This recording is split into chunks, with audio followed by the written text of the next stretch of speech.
Assalamualaikum warahmatullahi wabarakatuh.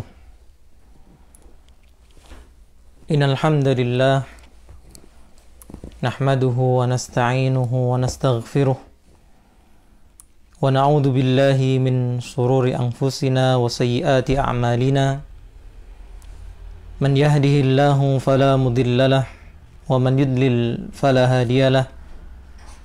Wa asyhadu an la ilaha illallah wahdahu la syarika lah wa asyhadu anna Muhammadan abduhu wa rasuluh. Ya ayyuhalladzina amanu taqullaha haqqa tuqatih wa la tamutunna illa wa antum muslimun. Ya ayyuhan nasu ittaqu rabbakumul ladzi khalaqakum min nafsin wahidah وخلق منها زوجها وبث منهما رجالا كثيرا ونساء واتقوا الله الذي تساءلون به والأرحام إن الله كان عليكم رقيبا يا أيها الذين آمنوا اتقوا الله وقولوا قولا سديدا يصلح لكم أعمالكم ويغفر لكم ذنوبكم ومن يطع الله ورسوله فقد فاز فوزا عظيما. أما بعد فإن أصدق الحديث كتاب الله وخير الهدي هدي محمد صلى الله عليه وعلى آله وسلم وشر الأمور محدثاتها وكل محدثة بدعة وكل بدعة ضلالة wa kulla dhalalatin finnar. Ahwati fillah rahimani wa rahimakumullah. Alhamdulillah, kita bersyukur kepada Allah Subhanahu wa taala. Kemarin kita menghatamkan pembahasan pada kitab kitab Wasaya wa Tawjihat fi Fiqh Ta'abbudi li Rabbil Bariyat. Dalam 8 pertemuan, semua atas pertolongan dan kemudahan dari Allah. Semoga kita pun diberikan kemudahan dalam hidayatu al-irsyadnya maupun hidayatu taufiknya. Dan hari ini insyaallah kita akan beralih pada sebuah kitab yang sangat penting untuk kita baca. Nanti kita akan jelaskan kenapa, yaitu Asy-Syama'il Al-Muhammadiyah. Syama'il adalah sifat-sifat akhlak yang dimiliki seseorang, disebut syama'il. Al-Muhammadiyah disandarkan kepada Nabi kita, Nabi Muhammad sallallahu alaihi wasallam. Maka semoga Allah memberikan pertolongan, karena ini tentunya lebih panjang pembahasannya dibandingkan dengan pembahasan kita sebelum-sebelumnya. Semoga Allah menolong kita, memberikan kita keistiqamahan, semangat. Kitab ini ditulis oleh Al-Imam Al-Hafidh Abu Isa Muhammad ibn Isa ibn Saurah ibn Musa ibn Al-Dhahhak As-Sulami At-Tirmidzi.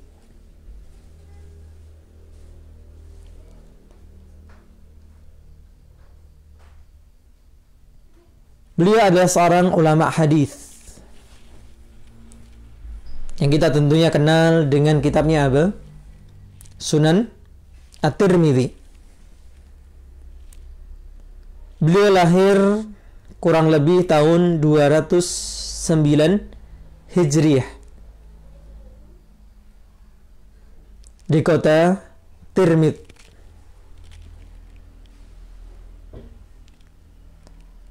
Maka At-Tirmidzi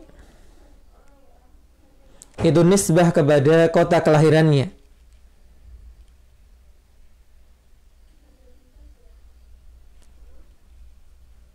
yang mana letaknya di utara Iran saat ini.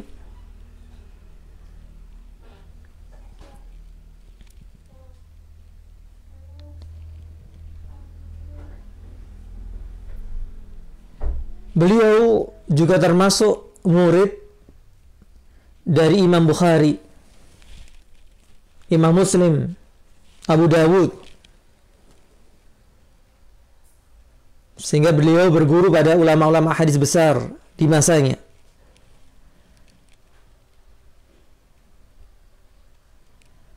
Dan beliau menghasilkan banyak kitab seputar ilmu hadis maupun kitab-kitab hadis. Misalnya yang kita sebutkan tadi yang dikenal dengan Sunan At-Tirmidzi, ada Kitabut Tarikh. Dan kemudian apa yang akan kita pelajari yaitu Asy-Syama'il Al-Muhammadiyah.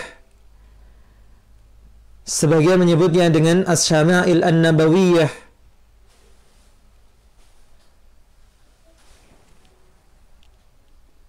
Nah, kitab ini banyak disyarah oleh para ulama. Di antaranya apa yang di hadapan saya, syarah dari Syekh Abdul Razak Ibn Abdul Muhsin Al-Badr. Dan menarik kitab ini, syarah ini, ketika kitab ini diberikan pengantar oleh bapak beliau sendiri, yaitu Syekh Abdul Muhsin Al-Abbad. Dan ini mengandung pelajaran yang tersirat begitu ya.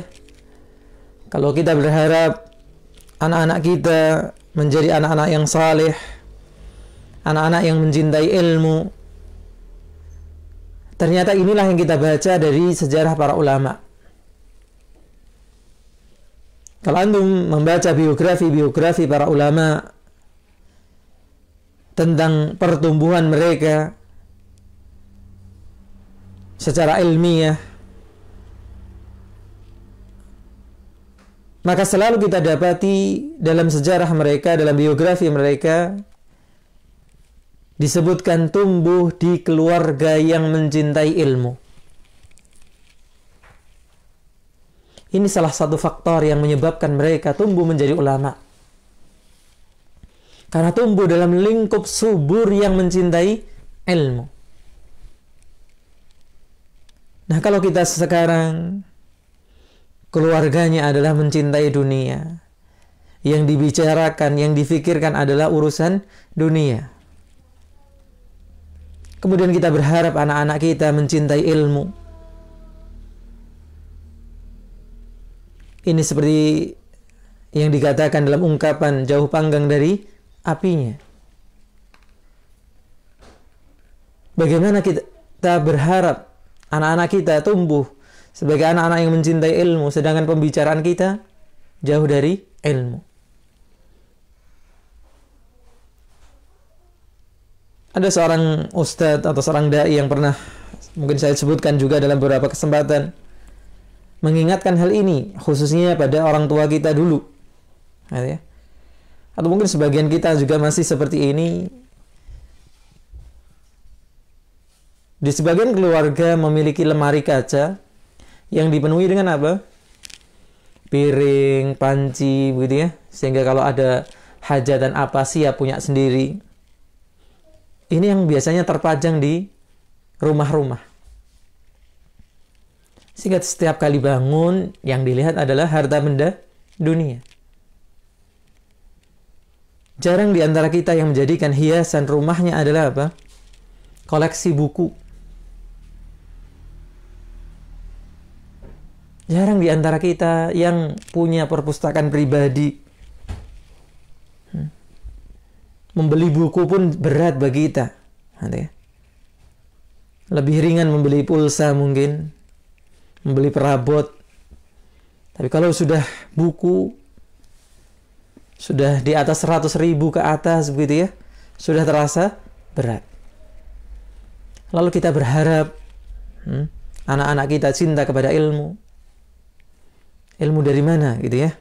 Kalau kita tidak menumbuhkan bi'ah, lingkungan yang memang mencintai ilmu. Nah, kita akan baca sebagian dari apa yang disebutkan oleh Syekh Abdul Razak dalam syarah beliau sebagai pengantar pembahasan kita pada kitab Syama'il Al-Muhammadiyah ini. Kalau kita baca semua kelihatannya akan terlalu panjang, nanti ya. Jadi kawan-kawan yang menyimak nanti dengan matannya atau inti kitabnya tidak masalah.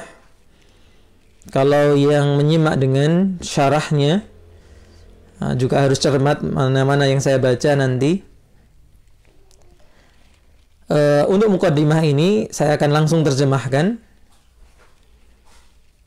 Setelah beliau membuka dengan memuji Allah dan bersalawat kepada Nabi SAW, kemudian beliau menerangkan bahwa buku ini buku yang sangat penting, buku yang penuh keberkahan, di mana buku ini membahas salah satu di antara bab ilmu yang sangat mulia. Kenapa? Karena buku ini membahas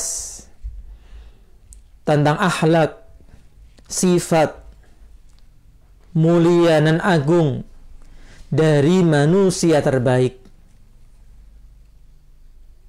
hamba yang terbaik, orang yang paling dicintai oleh Allah, orang yang paling dipilih oleh Allah Subhanahu wa ta'ala,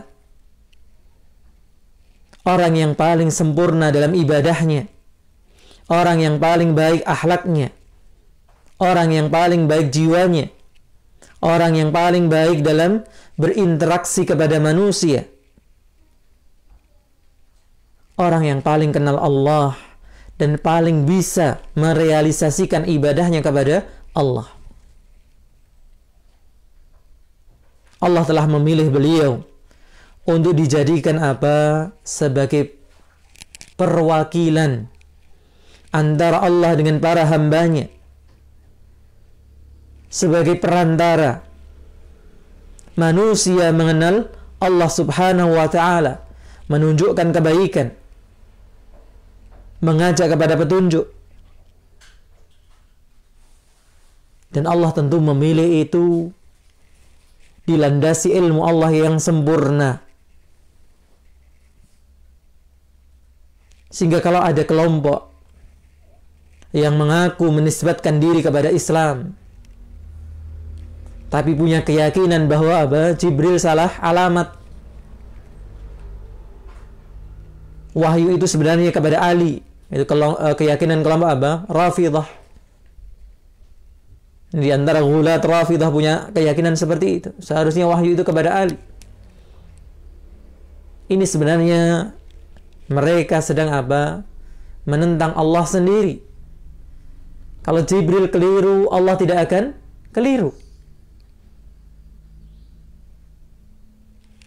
Maka Allah memilih Nabi SAW di atas ilmu. Beliau pun manusia yang paling baik nasabnya, yang paling sempurna sifat-sifat kemanusiaannya, baik secara fisik maupun akhlaknya.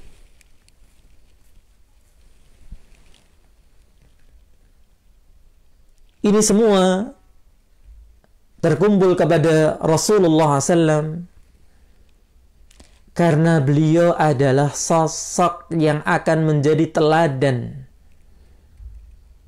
bagi hamba-hamba Allah yang lain. Maka dipilihlah sosok yang paling baik.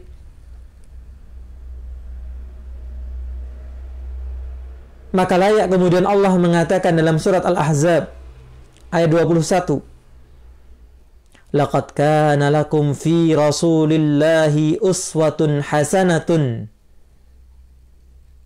Sungguh bagi kalian pada sosok Rasulullah sallallahu alaihi wasallam uswatun hasanah, teladan terbaik.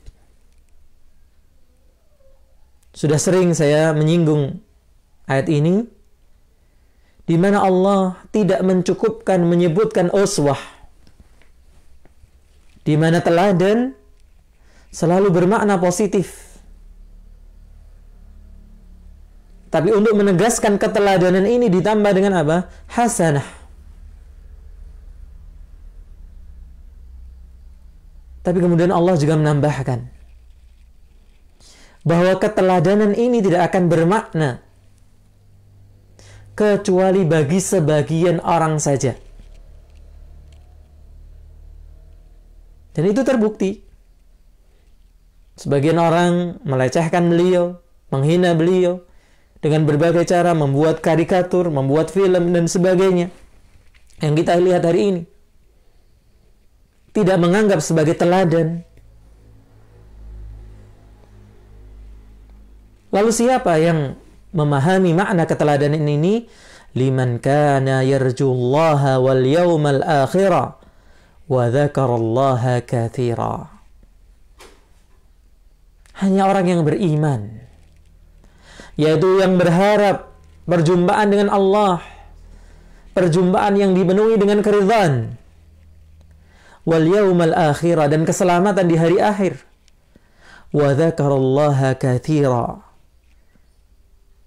dan orang yang banyak menyebut Allah, banyak mengingat Allah Subhanahu wa ta'ala.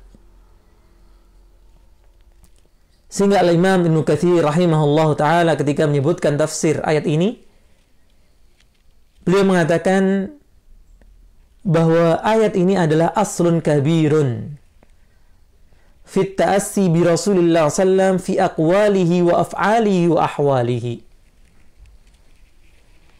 Ini adalah pokok utama, perkara yang paling penting, dasar yang paling mendasar dalam meneladani Rasulullah SAW, baik dalam ucapan, perbuatan, ataupun kondisi beliau.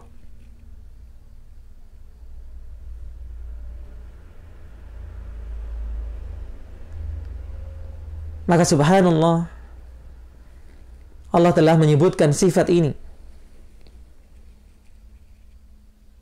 Maka kalau seseorang mengaku mempunyai sifat tadi, mengaku mempunyai sifat orang beriman, berharap perjumpaan dengan Allah, dengan keridhaannya, berharap keselamatan kelak di hari akhirat, dan banyak mengingat Allah, tapi tidak mau meneladani beliau, maka ini adalah pengakuan yang kosong, pengakuan yang bohong.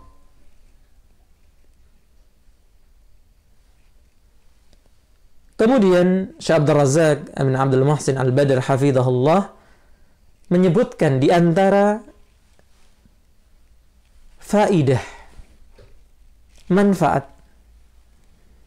kita mempelajari akhlak, sifat Rasulullah SAW. Apa yang bisa kita petik dengan mempelajari permasalahan ini?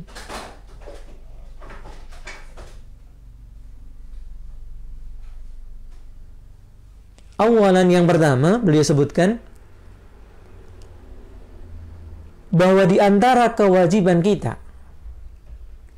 sebagai orang yang beriman adalah beriman kepada Rasulullah SAW.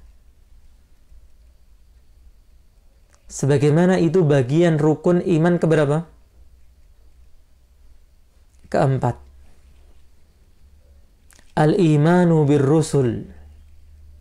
Iman kepada para rasul. Kita murajaah, teman-teman. Di mana iman kepada Rasul harus memenuhi berapa unsur? Ya, dijawab masing-masing sesuai dengan rumus yang pernah kita pelajari. Ada berapa unsur yang harus kita penuhi dalam iman kepada Rasul? Iya, 4, betul. Ya. Apa itu 4 itu? Ya, dibuka catatannya, dibuka kitabnya. Yang pertama, beriman bahwa kerasulan mereka adalah benar dari Allah Subhanahu wa taala. Para rasul yang kita kenal ataupun yang tidak kita kenal. Tentunya rasul yang hak dari Allah. Mereka bukanlah orang yang mengaku-ngaku. Tapi benar-benar utusan Allah. Yang pertama. Yang kedua, mengimani nama-nama yang kita kenal secara khusus. Mengimani nama-nama mereka secara khusus yang kita kenal. Dan mengimani secara umum nama-nama mereka yang tidak kita kenal. Yang ketiga, membenarkan setiap berita sahih yang datang dari mereka. Yang keempat, nah ini, mengamalkan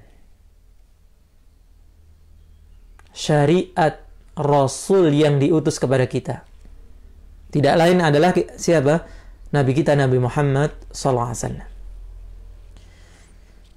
Maka ingat, di antara pokok keimanan adalah beriman kepada Rasul. Dan tidak mungkin kita mewujudkan keimanan ini kecuali dengan mengenal beliau.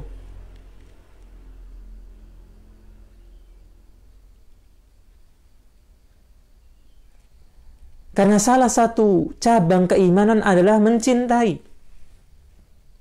Dan tidak mungkin cinta tanpa apa? Kenal.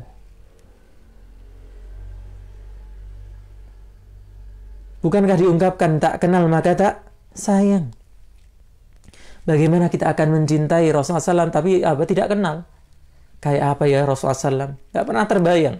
Secara fisik maupun akhlaknya. Ajarannya. Lalu mengklaim mengaku beriman. Nah, iman dari mana? Maka di antara poin yang sangat penting yang bisa kita petik dari mengenal sifat-sifat beliau adalah menghantarkan kita kepada keimanan yang sebenarnya. Maka setiap kali seorang semakin kenal dengan Nabi SAW, maka potensi bertambah keimanannya. Dan akan semakin bertambah pula ittiba'nya kepada Rasulullah SAW.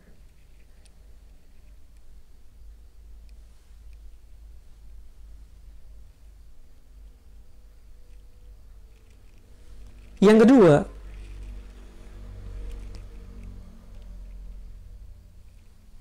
bahwa di antara yang kita sebutkan tadi, cabang keimanan adalah mencintai.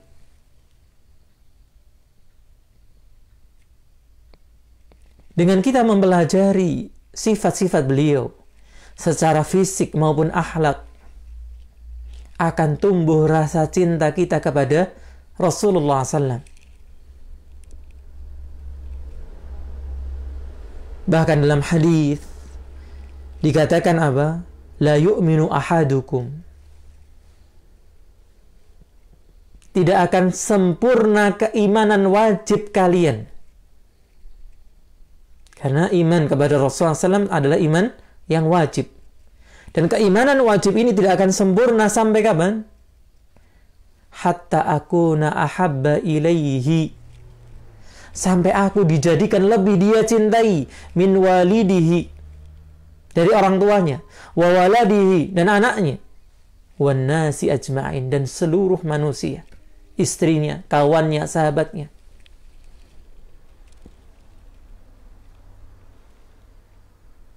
Maka dengan mengenal sosok beliau, rasa cinta yang merupakan syarat sempurnanya iman kita kepada Rasulullah SAW akan tumbuh. Karena kita mengenal apa? Diri beliau. Benar-benar mengenalnya.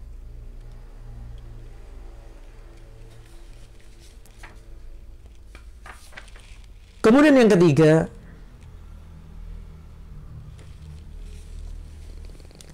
bahwa Allah Subhanahu wa ta'ala tadi telah memerintahkan kepada kita agar menjadikan Rasulullah sallallahu alaihi wasallam sebagai apa? Teladan. Sebagai contoh dalam kehidupan kita. Yang sayangnya semoga Allah mengampuni apa? Orang tua kita dulu. Karena keterbatasan mereka, ya kita dibiarkan. Gitu ya. Untuk mencari teladan sendiri-sendiri.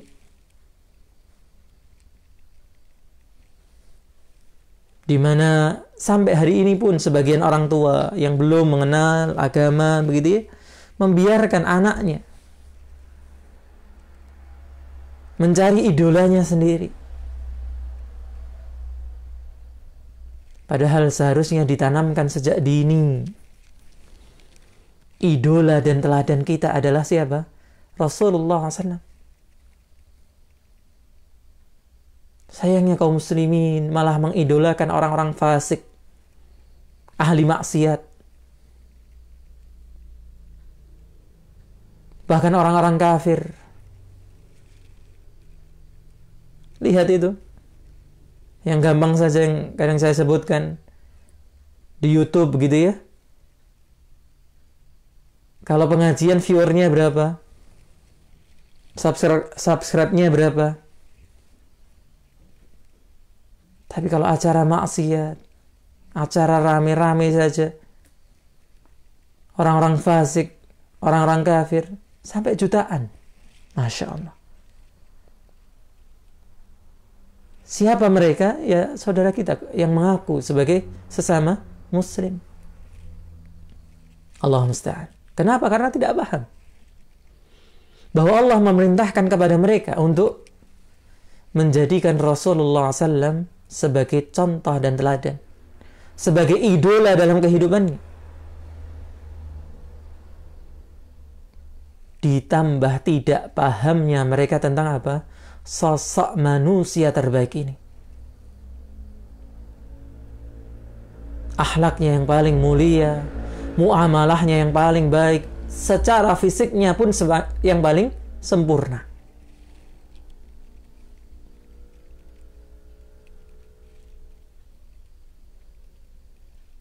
Maka dijadikan syarat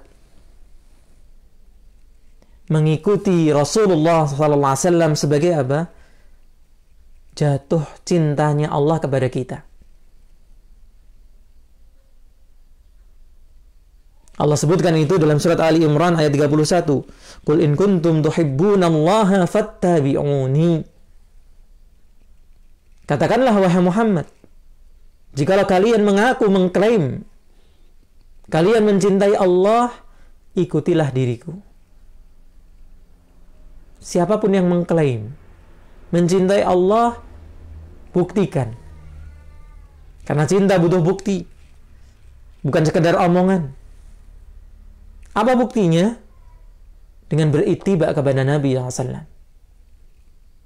Maka kalau telah dibuktikan, Allah pun memberikan cintanya. Yuhibbukumullah. Maka pasti Allah mencintai kalian. Wa yaghfir lakum dzunubakum. Dan mengampuni dosa-dosa kalian.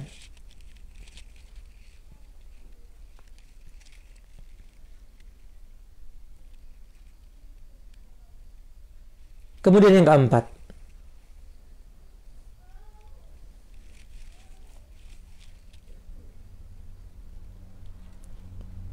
bahwa Allah Subhanahu wa ta'ala telah menjadikan Nabi SAW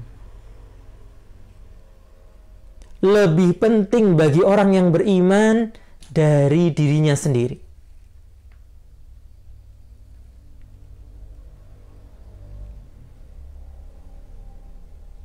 Jadi kalau sudah menjadi sifat mendasar manusia untuk mementingkan diri sendiri, bahkan Allah pun demikian perintahkan. Di surat At-Tahrim Allah menyebutkan apa? Ya ayyuhalladzina amanu qu anfusakum wa ahlikum nara. Wahai orang-orang yang beriman, jaga diri kalian dan keluarga kalian, baru keluarga, diri sendiri dulu, baru keluarga. Dari apa? Api neraka. Dari keselamatan diri dulu dipikirkan. Tapi ketika itu berkaitan dengan Rasulullah SAW, kita tidak boleh mementingkan diri sendiri dulu. Dan itu yang telah dibuktikan oleh para sahabat. Di berbagai momen. Salah satunya adalah momen perang Uhud, di mana sebagian sahabat rela menjadi tameng hidup di saat kaum muslimin terdesak. Ada sekitar 10 sahabat menjadi benteng hidup Rasulullah SAW, tumbang satu persatu untuk melindungi Rasulullah SAW. Demikian pula dikisahkan setelah selesai perang Uhud, salah seorang wanita dikabarkan bahwa suaminya meninggal, anaknya meninggal, saudaranya meninggal. Apa yang ditanyakan? Bagaimana keadaan Rasulullah? Maka dikabarkan bahwa Rasulullah masih hidup. Sudah, nggak masalah, semuanya pergi, asalkan Rasulullah SAW masih hidup. Maka subhanallah, sepeninggal beliau tentunya apa? Pengorbanan kita terhadap syariatnya. Bahwa kepentingan syariatnya harus didahulukan dari kepentingan siapapun. Bahkan kepentingan diri kita sendiri. Dalam riwayat Imam Bukhari, Nabi SAW mengatakan, "Ma min mu'minin illa wa ana aula bihi fid dunya wal akhirah." Tidak ada dari seorang mukmin pun kecuali aku lebih utama darinya di dunia maupun di akhirat. Baginya di dunia maupun di akhirat.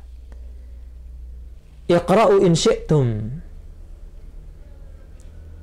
Maka bacalah kalau kalian kehendaki firman Allah, An-nabiyyu awla bil mu'minina min anfusihim. Allah mengatakan Nabi itu lebih utama bagi orang-orang beriman dari diri-diri mereka sendiri.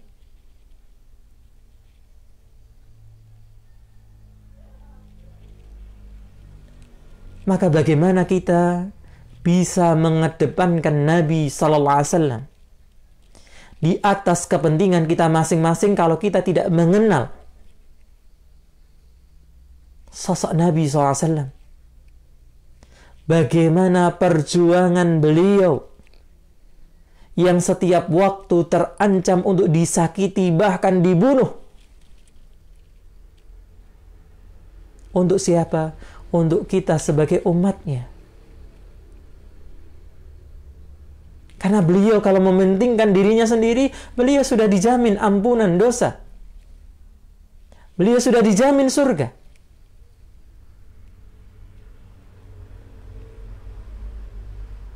Tapi itulah yang disebutkan oleh Allah Subhanahu wa taala di surat At-Taubah ayat 128. Laqad ja'akum rasulun min anfusikum. Sungguh telah datang kepada kalian seorang utusan dari golongan kalian sendiri. Azizun alaihi ma'anittum. Sungguh berat apa yang dirasakan oleh beliau atas apa yang menimpa kalian. Berat melihat manusia di tengah kejahilan. Berat bagi beliau melihat manusia dalam kesyirikan, dalam kemaksiatan.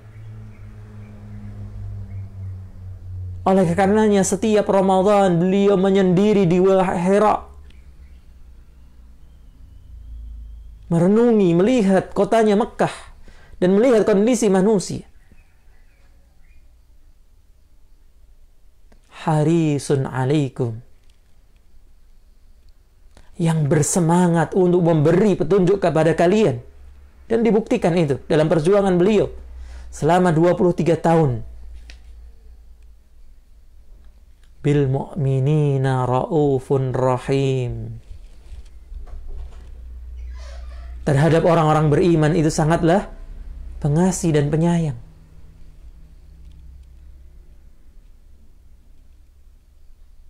Maka tanpa mengenal beliau, perjuangan beliau, bagaimana mungkin kita akan mengedepankan urusan beliau atas urusan kita?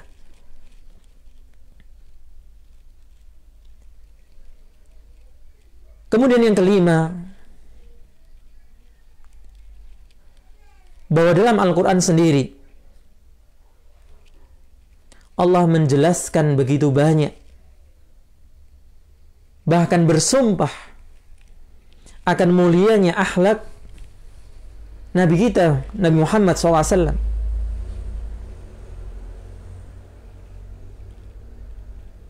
Misalnya dalam surat Al-Qalam, Allah sebutkan, wa innaka la'ala khuluqin azim, dan sungguh engkau berada di atas akhlak yang mulia.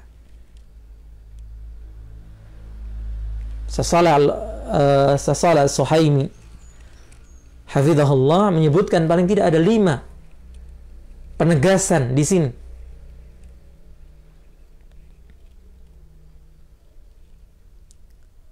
Tentang apa? Tingginya akhlak Rasulullah. Dan sebagian teman-teman masih ingat. Yang pertama apa?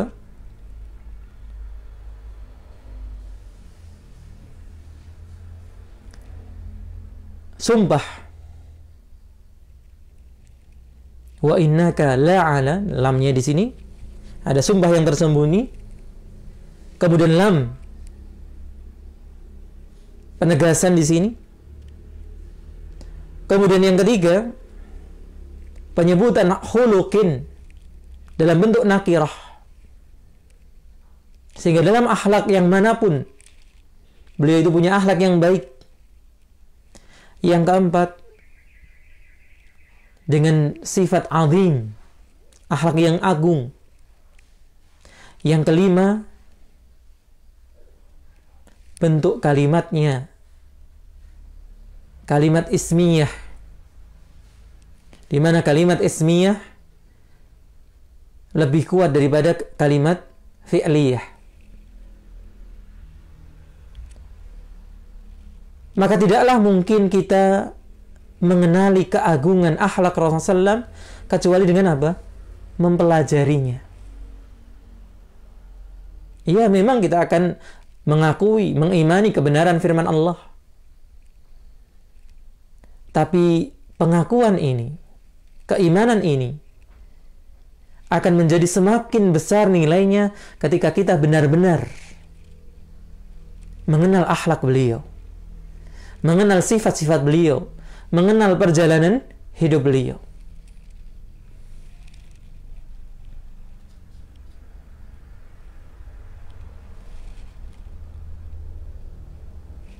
Kemudian yang keenam, Allah memerintahkan kita agar bersalawat dan memberikan salam kepada beliau. Dalam rangka kita mengikuti Allah Subhanahu wa ta'ala, para malaikatnya. Sebagaimana Allah sebutkan dalam surat Al-Ahzab ayat 56. Innallaha wa malaikatahu yusalluna 'alan nabi. Ya ayyuhalladzina amanu sallu 'alaihi wa sallimu taslima. Sesungguhnya Allah dan para malaikatnya bersalawat atas Nabi. Wahai orang-orang yang beriman, bersalawatlah atasnya dan berikanlah salam kepadanya.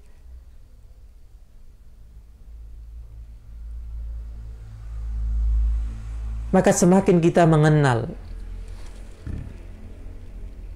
perangai, sifat, akhlak Nabi kita, Nabi Muhammad SAW, maka akan semakin mudah mengalir dari lisan ini apa? Salat dan salam. Khususnya di hari yang mulia ini. Kita di hari Jumat ini. Tapi bagi orang yang tidak kenal beliau, dia baru akan keluar salawatnya baru akan keluar salamnya kapan? Kalau ada yang mengingatkan.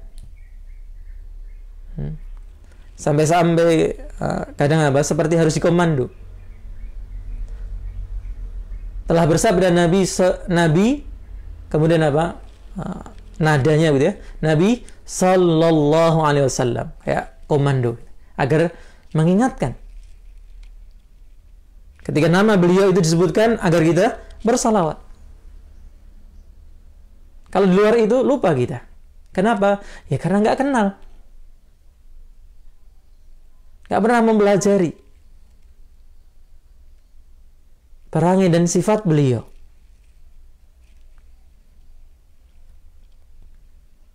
Kemudian yang ke-6, bahwa perangai akhlak beliau yang indah itu seharusnya menjadi manhaj, sebagai metode jalan hidupnya setiap mukmin.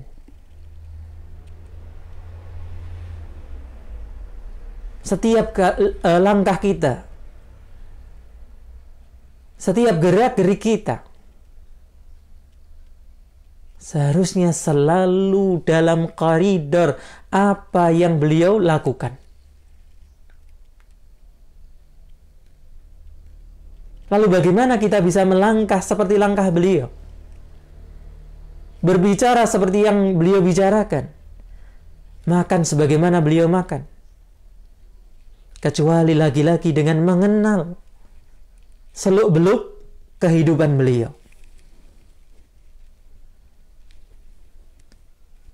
Maka menjadikan beliau sebagai contoh dan teladan, bukan hanya sekedar teori, tapi dengan benar-benar kita mengenali beliau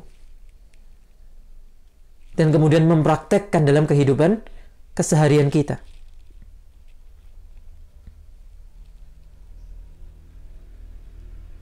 Kemudian yang ke-8, yang terakhir, bahwa mengenal beliau secara pribadi, sosok fisiknya, akhlaknya, kemudian perilakunya, perjalanan kehidupannya. Ini salah satu perkara yang paling agung dalam menambah keimanan.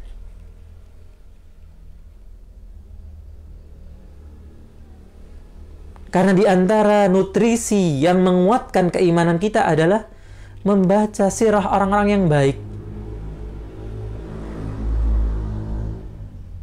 Berkumpul dengan orang-orang yang baik.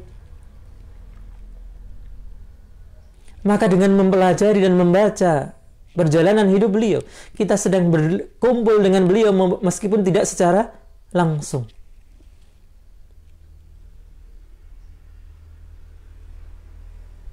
Maka orang yang membaca hadis-hadis Nabi SAW, yang mempelajari sirah beliau, seakan sedang duduk bersama beliau.